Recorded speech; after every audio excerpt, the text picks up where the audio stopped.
Update. Gaslighting or overreaction? Today my STBX dropped off the kids after having them for a few days.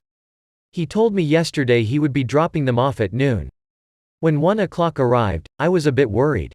All my texts to him were answered with 1 or 2 word answers. That is strange for him to do. I get a text at 1:45 that he is on his way and that the AF is with him. What? I was never informed that she would be here with the kids. I have no idea if she has been here the whole time or just flew in today. I was furious. I don't care if it's her or anyone else. I want to know who my children will be around. Period. Full stop. So, they arrive, and I let her into my home. While he sorts through the mail, she stands awkwardly in my foyer. So, then I say, I will just tell both of you since you are here if the kids are going to be around her or anyone else. I want to know. I support your relationship and I'm happy you, AP, are here with them. I just want to know beforehand and not after the fact. He looked offended. He smushed his face almost in disbelief. She stood statue still and refused to make eye contact.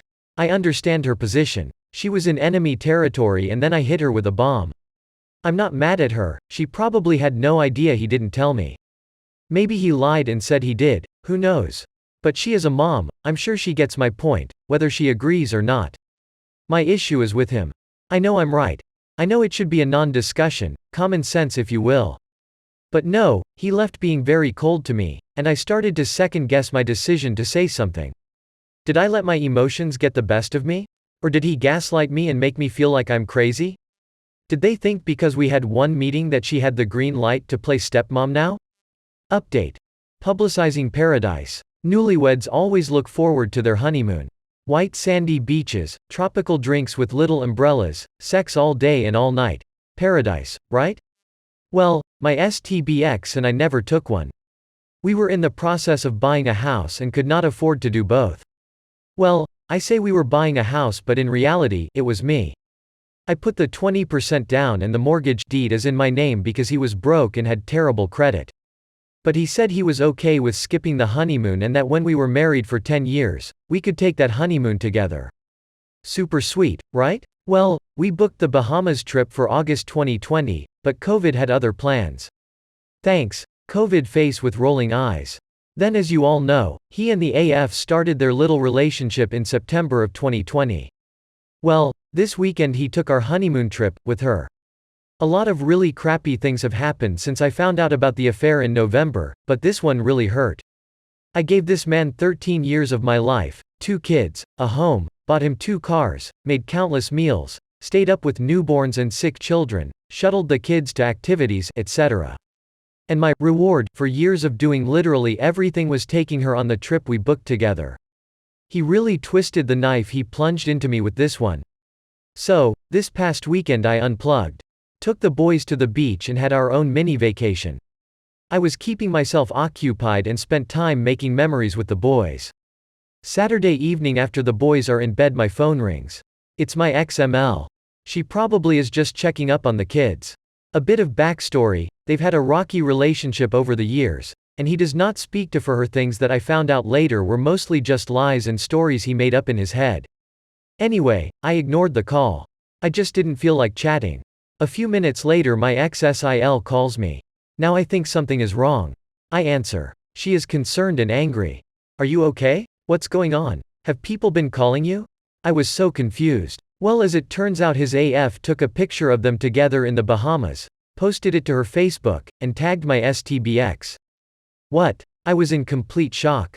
Let me explain. A lot of people don't know about our situation. I haven't told my extended family, most of my coworkers, and even some friends. He was so paranoid about his family finding out because he knew they would be upset, especially his grandmother who thinks he is the golden child. So, there it is. Out in social media for all to see. Our shared family members, my coworkers, and friends. I was livid. He took away the possibility of us salvaging our marriage with his affair. My hands were tied, he was in love with someone else. Fine. Now he took away my privacy. My marital status is now out there for all to know. Again, I was stripped of the ability to make a decision for myself and tell people on my own time. I went through my phone and saw I had missed calls from 2 coworkers and a friend. I can only assume that's why they called. I haven't called them back because I don't know what to say. Haha, yay, I'm separated. Yay, I didn't want to tell people till I was legally divorced. Yes, he has a girlfriend. Sure, I'll retell the story and live through that pain again, no problem. So, I confronted him via text. His response? We are divorced in everything but the paperwork. You've gone on dates and living your life just like I am. What? Do you mean the only thing that really signifies a divorce is the one thing we don't have? What an idiot. And yes, I've gone on a handful of dates, but I'm not posting about each one to social media and sending selfies to our family and friends. Look, I get it. You are in a relationship, and you are happy. That is great. All I'm asking for is a little respect. You are publicizing your vacation with her also affects me. But I guess you have to give a shit first to recognize that. I want you all to know I read each and every one of your comments. A lot of you have stated that I need to start doing it for myself. I want you all to know that I hear you and I agree with you. I have been wrestling with a decision for the past few weeks now concerning my future and the boy's well-being. Today when I pick up the boys from his apartment, I am going to tell him my plan which I require his signature on. I hope he doesn't fight me on this. It's what's best. I don't want to reveal too much or my reasoning as you never know who is reading. I will update you all soon.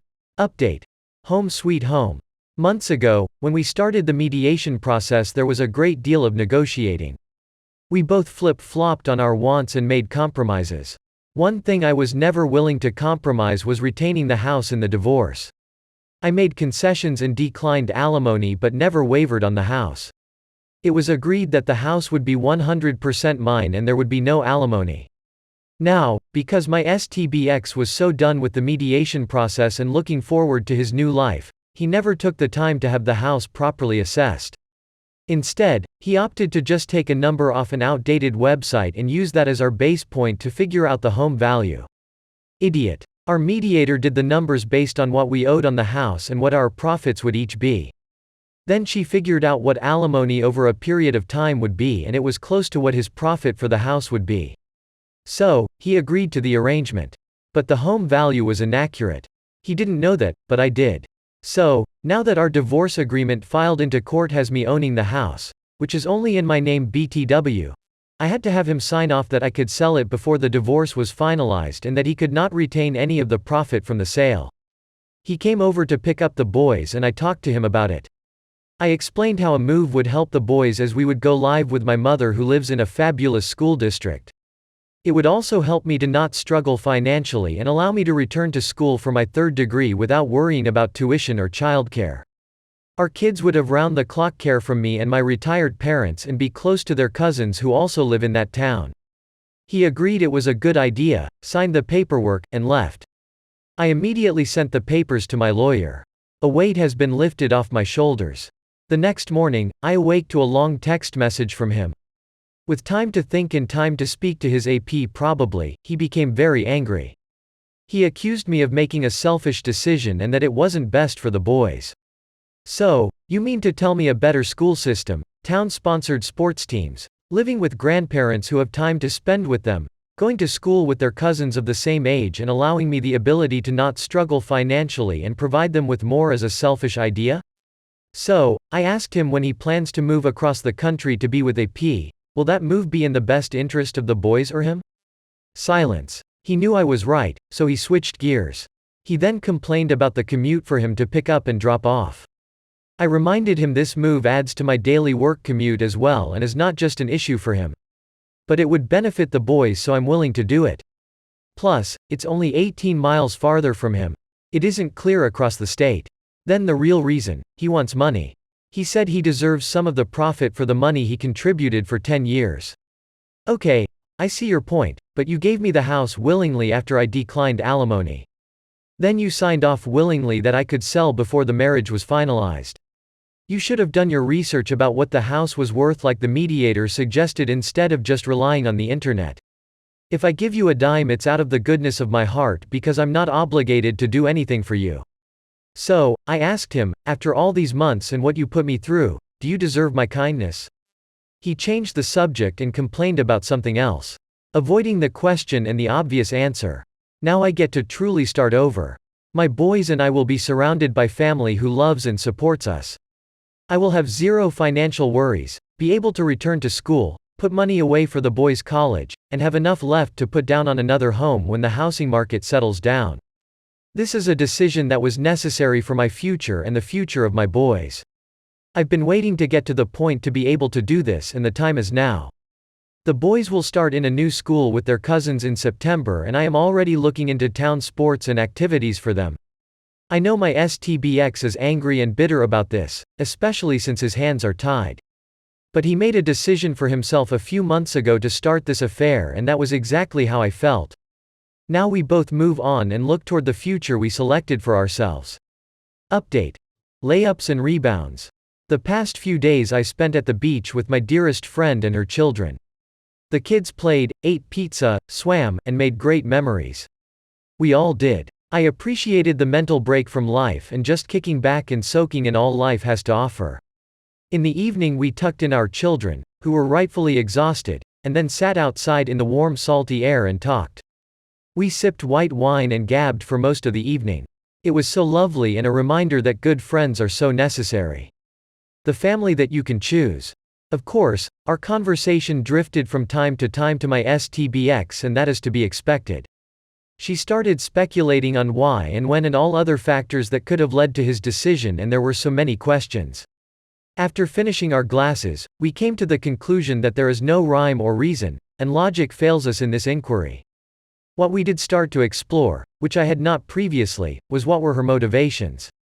She legally divorces and a month later is dating my STBX.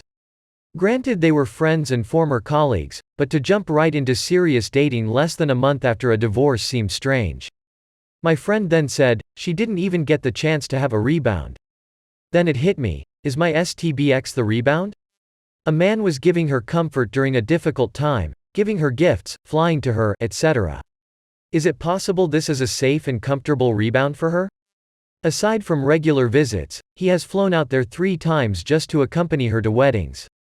During my investigation before the confrontation, I read multiple messages from him telling her that he loved her, and she did not reciprocate that sentiment. Maybe she does now, but she did not then. Again, I know this is futile, a waste of my time, and will be fruitless, but I'm so curious about this possibility. I know many have stated that I speak too much about him, should move on, live my life. I am a woman, hear me roar, but the real truth is this post is therapy to me. A diary entry, if you will. At no point did I ever expect or promise to be a role model or a beacon of shiny light to struggling victims of infidelity. Instead, I am being honest and truthful about what surviving a cheater looks like. It's unforgiving, it's empowering, it's a struggle, and most importantly, it's a process. So yes, I will get to the happy place we all hope for, but until then this is the journey. Take the ride with me and see the reality, or sit on the sidelines and wait for the happy ending. Makes no difference to me because I'm strapped in and gunning the gas. Buckle up, Buttercup, because it's full speed ahead. Update. The red eye. Back in May of this year, I made the custody schedule that my STBX and I currently follow. I took into consideration all of his visits to see her, and I structured a fair and equal schedule. Again, that was May. He left on Wednesday evening to go visit her, and he was set to take a red eye home last night, Sunday, and then pick the boys up this morning. I confirmed the pickup times before he left and even during the day Sunday. I awoke to this message today. While I was not happy, he seemed sincere, and I understand flights are currently unpredictable. I had appointments scheduled for today and plans this evening which I had to reschedule. I had to also explain to the boys that the schedule for today had now changed. I told him he should probably avoid red eyes moving forward, and he agreed. Again, I'm relaying all of this to you very calmly, but I was a bit frustrated and annoyed this morning. Then I retold the story to my sister, and she commented, "It seems weird that he got the same exact flight time. Sunday flight schedules are usually different than Mondays." She was right. So, I looked up the airport he was flying out of, and there was no delayed or cancelled flight scheduled for that time on Sunday evening. He was lying. He never scheduled a flight for Sunday. He was always due to return Monday evening. He just didn't bother to tell me. When I called him out on it and asked for his flight cancellation information, he just sent the new flight for this evening and said he wasn't going to get into this with me today. All I asked for was a screenshot from his United account showing the flight was cancelled, and he couldn't do that. Instead, he just insisted I was crazy and failed to provide any evidence that he was in fact telling the truth. This is a great example of what he does. On the exterior, he is kind and apologetic, but deep down he is manipulative and sneaky. Then when I call him on the BS, he is defensive and dismissive. I'm frustrated because he is always telling me we need to communicate better, and meanwhile, he still refuses to do so. Do as I say, not as I do. I wonder if the AP knows he did this. I doubt it. This woman is welcoming this pathological, manipulative liar into her life and she has no idea. I honestly feel bad for her, but I guess that's what you get when you knowingly poach a cheater. He is probably telling her I'm going off on him for a completely different reason. Always making me the bad guy. I feel a bit defeated because I know while he lives here, and we share this custody arrangement, he will continue to take advantage of and manipulate me. Then he gaslights me into thinking I'm crazy. It's a cycle that I don't know how to break. The part that angers me the most is if he would have told me before he left that he needed an extra day, I would have been accommodating. I wouldn't have booked appointments or made evening plans. I would have said, okay, and told him I'd like to just tack on an extra day somewhere for me. No harm, no foul. Why couldn't he just do that? Why build a story about being at the airport most of the night, talking to flight reps for 2 hours, trying to get earlier flights that were booked or expensive? Why do any of that? What? Who are you protecting? I honestly don't understand his motivations or reasoning. All I know is that I need this behavior to stop so I can go about my life. Update. Money matters. First and foremost, let me just say, the audacity of my STBX will never cease to amaze me. With that being said, let's talk about money. In January 2020, my STBX and I created an MSA. This MSA had me declining alimony and keeping the house. Come March 2020, he wanted to change the MSA for a different custody arrangement, not for the house or other assets. June 2020, we sign our MSA, but in our state, once the paperwork is served to the defendant, they have 30 days to contest the MSA. Spoiler, he did not contest. In July 2020, I decide I want to sell the house, so I have him sign another legal document waiving his right to the home and any equity, profit from the sale. Now we fast forward to September 2020. He wants the house. I swear this man makes his own rules. Luckily, I had hired a lawyer already and she explained to me that his chances of getting the house now are non-existent, but he could fight the relocation of the children. She explained that would be a lengthy procedure and very expensive on both of our ends. I know for a fact my STBX is struggling financially, so I called his bluff. I told him to get a lawyer. I can prove financially that I need to sell the house. I can also show they are moving to a far better school district, will be attending school with their cousins, have more opportunities for extracurriculars, and will have round-the-clock care from grandparents. I took the children to see their new school and it is quite amazing. The kids are so excited to go to their new school. I have all the chips stacked in my favor. Also, our MSA has him tentatively moving out of state at some point. Why would a judge agree to keep them closer to their dad if he will be leaving soon? His defense for the relocation? It's a long drive. Really? The commute went from 12 miles to 28 miles. I didn't move across the state. Is it convenient? No, I get that, but it's not impossible. He suggested the boys start their new school in January. January? He said they should stay in the house until it is sold. This suggestion makes no sense. If the commute is your issue, how does that commute change in January? Newsflash. It doesn't. It makes zero sense to have the kids start a routine only to pull them out. They will start a new school and be behind on whatever curriculum they are teaching. So, I thought about it. What is his motivation to push for January? Then I realized, his lease is up in March. He is probably moving to her state. So, a commute from January to March is much easier than from September to March. Once again, a decision was made in his best interest and not in the boys'. I think he sees the odds are not in his favor on this one and he has stopped fighting me. For now. So, money. It makes the world go round, right? It apparently makes my divorce more complicated as well, insert eye roll.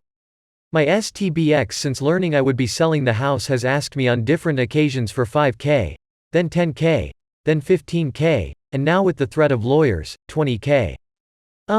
Did you eat paint chips as a kid? Because you are seriously delusional. You are entitled to nothing. If I give you a dime it's because I want to, and you can't give me a dollar amount that I am gifting you. It's my money, buddy. I told him I'm no longer entertaining talks of money with him. He knows he's at my mercy and I kind of like it. Lastly, I received a Facebook message on 8/23 which I never saw because the person was not my friend. I saw it yesterday and lo and behold it's the app's ex-husband. He says to me, "Hi, insert real name, it's, insert APX name. How are you? I feel like we should talk. Maybe we can help each other figure some things out? I just wanted to reach out and see if you wanted to talk about anything." I am not really that surprised. They talked for years. Wow, plot twist. I've heard terrible stories about him. But the AP has heard terrible stories about me which were untrue. Could she be as big of a liar as my STBX?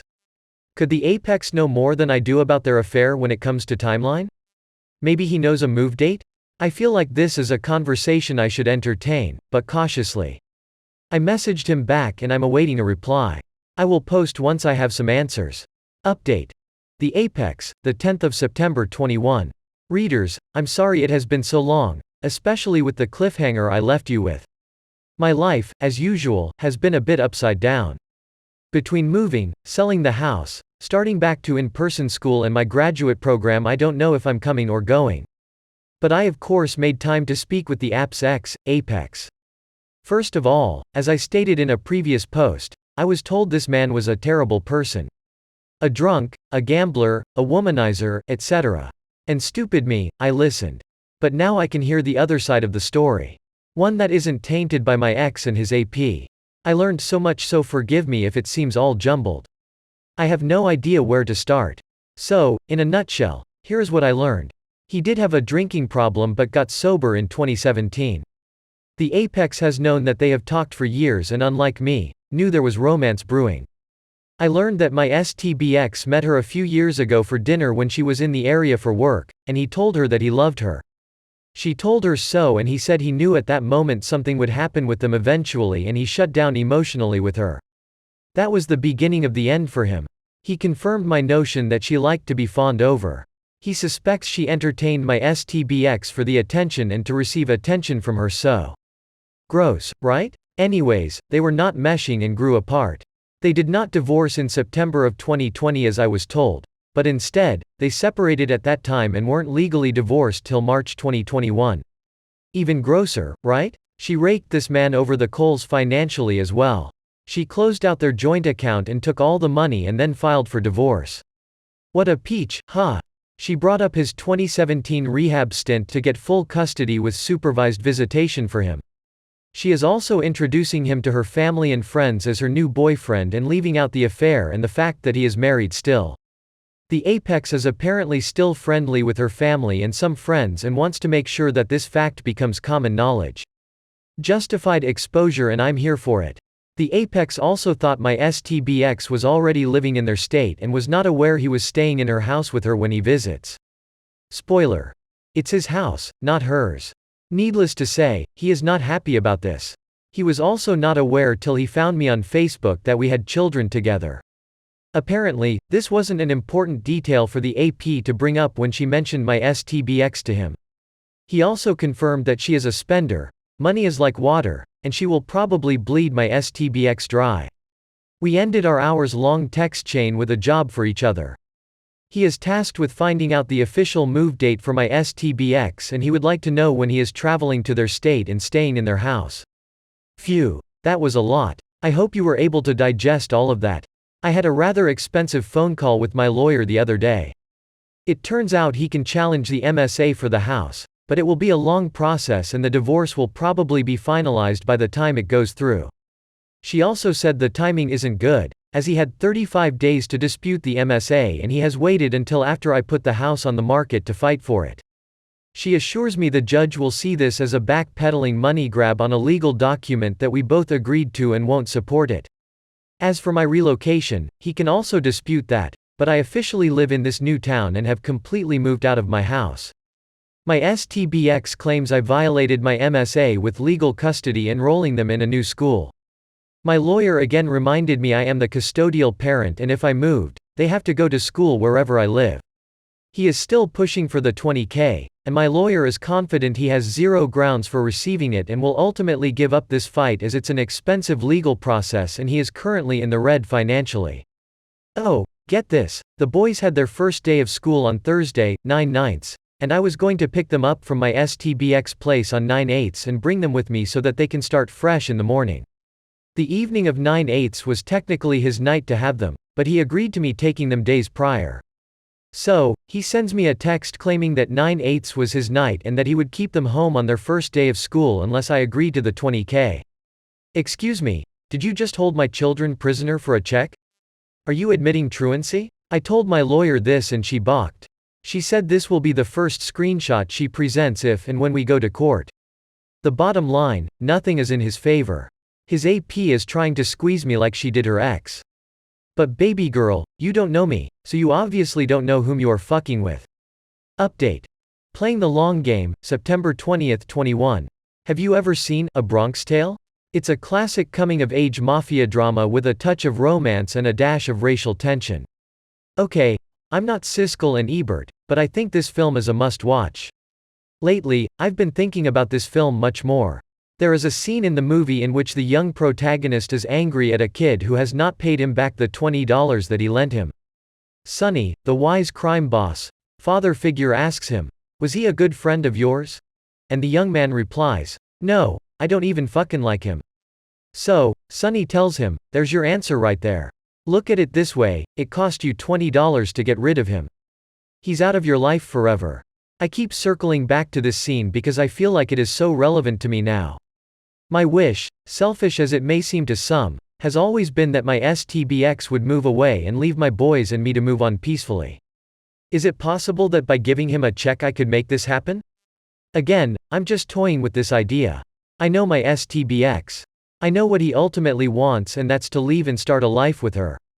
If I give him the money, I would be financing his move out of my life. Let me explain how I know this to be true.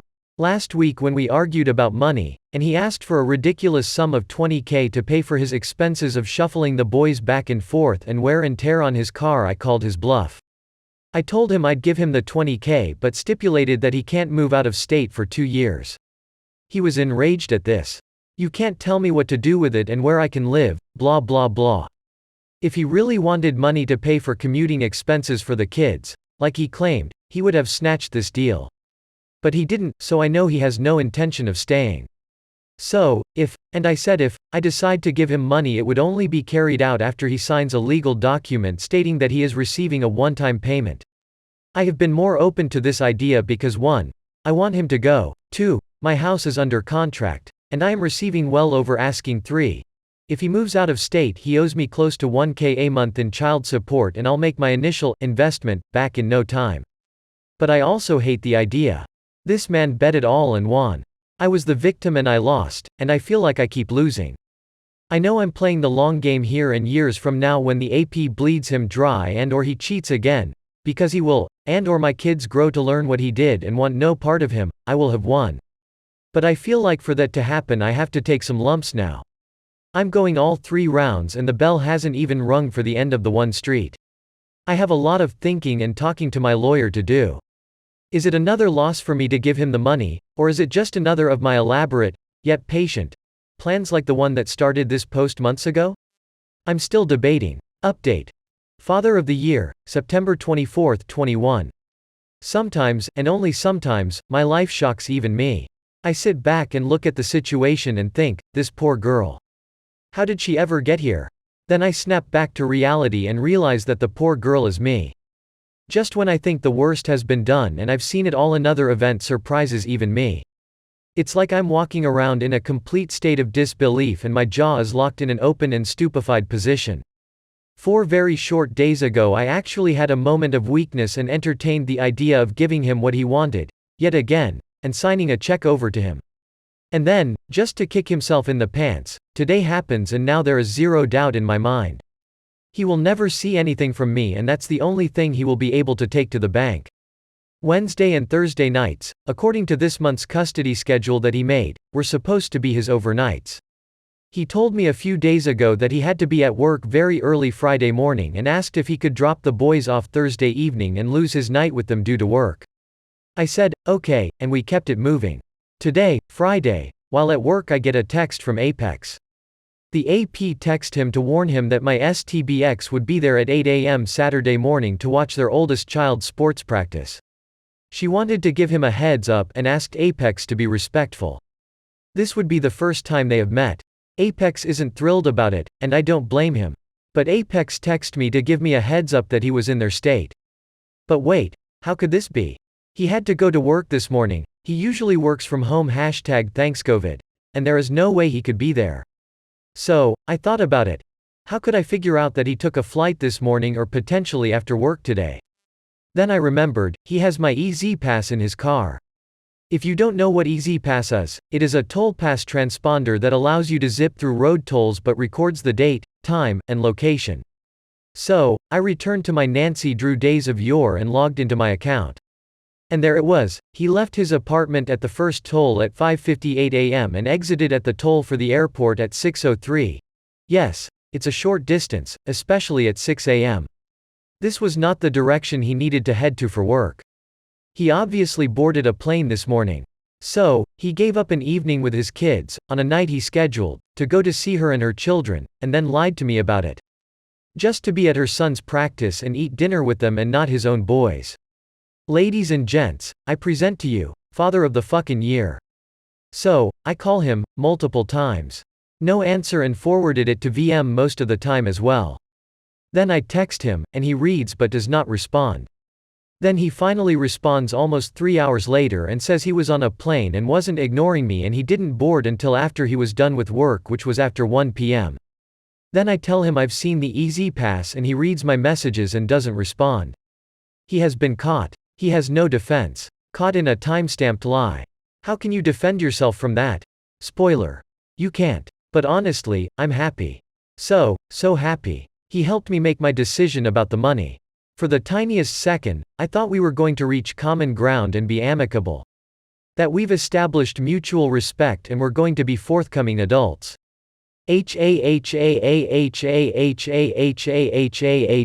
Stupid me. He's an idiot and incapable of that. Insert face palm slap. So, I deactivated the EZ Pass. Have fun paying tolls on your way home. He's broke and can't afford a lawyer's retainer, so he just paid a fee to have a document drafted that asks for the $20K. I'm supposed to sign it and return it to him. I told my lawyer to ignore the letter. It's not a filed motion, it's a letter asking, no, begging, for money he doesn't deserve. So, it will be ignored. Want to take me to court? Pay a lawyer as I did. And then after you wasted money you don't have, on a case that I have checked and double-checked that I can't lose, then maybe you'll see how royally screwed you really are. Update. Chess game September 27, 21. At about 10:30 a.m. I had to text him. I didn't want to. I want to start keeping him at arm's length. But I had to make sure he was picking the boys up from school. So, I text him and asked for confirmation. He seemed confused as to why I needed confirmation. Perhaps it's because you are irresponsible and completely unpredictable. I had questions for him about why he lied, but I realized asking would be futile. He would just lie, gaslight, or even ignore. So, I decided to do the same. Why am I jeopardizing my sanity? It's like pulling teeth and honestly, all the teeth are rotten. But then, to my surprise, he starts interrogating me. He has questions about Apex. Well, apparently, Apex spoke to the AP and stated that he questioned my STBX's character since he is still married. Her response? They separated before we did. Lie. And their paperwork has been in the courts for over a year waiting to be processed. Second lie. I think I see why my STBX and her get along so well. Literally made for each other. Anyway, Apex knew when we separated and that we are still married. So, he retorted that we've only been separated since 12/2020. And this is why men can't be trusted. I trusted Apex with a little bit of info and our cover is blown. My STBX wanted to know how he knew this since apparently he and the AP are the only ones who know we are still legally married. What's wrong, honey? Afraid people will find out your dirty little secret? Her friends and family will find out that she is a husband stealer. Yikes, that won't help the perfect little image you have. My STBX claimed the apex is scum, unsafe, and can't be trusted, and if I'm talking to him, I need to stop. Wait, hold up. Did you just try to tell me what to do? I'm sorry, you must have me confused with someone who has to listen to you. Because I know damn well that's not me. So, I ask, what does it matter if I talk to him? I didn't choose to have children with him. If he is so unstable, her procreating with him is more unsafe than me speaking to him. This sounds like her problem and not my problem. Again, I think him saying he is unsafe for the children is using her kids as the scapegoats. I think they are just afraid of their dirty laundry being aired. Concerning the neglect of our kids to hop a plane to her state, he claims that I have it all wrong. Warning. Here comes the lies and gaslighting. He claims he drove to the airport in the morning, boarded mass transit, and headed to work. Then returned to the airport and hopped on a plane. Are you crazy? This is the craziest thing I've ever heard. Not to mention he lives in a commuter town, closer to the city he works in than the actual airport. How does this even make sense? My reply was, listen, blank, it doesn't matter. I don't ever expect you to be honest, and that's fine. You've lied to me for over a decade, and I don't expect any of that to change. It doesn't matter, it's app's issue now, not mine. Then he went on to defend himself, claiming he hasn't lied about a thing. A dear friend told me, he thinks he is playing you and winning, but he is playing this game alone. I'm not a competitor sitting across from him at the chessboard. Each time he thinks he's winning by dealing me a blow, he's actually hurting himself. Every lie he tells makes it a little bit easier to not give a shit. Every stupid, selfish thing he does only helps my case against him. He is playing this chess game by himself, and every winning move is a loss. Only once the divorce is finalized, and the chessboard is cleared, will he see that his king has fallen, and all the pieces are mine. Like and subscribe for more ducking content.